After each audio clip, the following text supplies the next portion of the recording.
English ഭാഷ എൻ്റെ ഒരു ഫേവററ്റ് സബ്ജക്റ്റായിട്ട് ഞാൻ അന്ന് കരുതി. കാരണം അതിൽ ഒരു പ്രാവീണ്യം നേടിയാൽ മഹാനാകും, ബുദ്ധിമാനാകും, അറിവുള്ളവനാകും എന്നുള്ളൊരു ചിന്ത അന്നുണ്ടായി. അങ്ങനെ അതായിരുന്നു എൻ്റെ ഒരു ഫേവററ്റ് സബ്ജക്റ്റ്.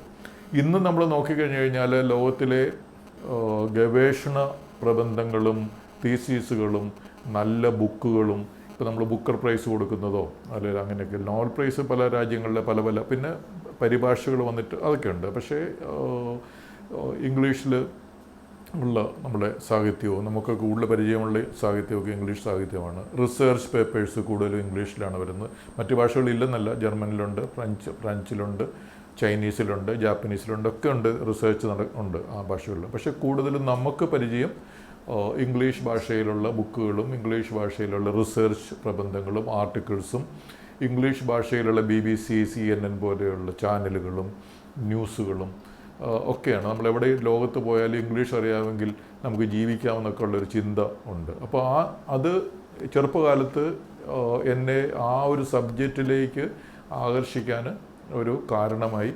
അപ്പോൾ അതിനുവേണ്ടി ഞാൻ കുറേയധികം കഷ്ടപ്പെട്ടു.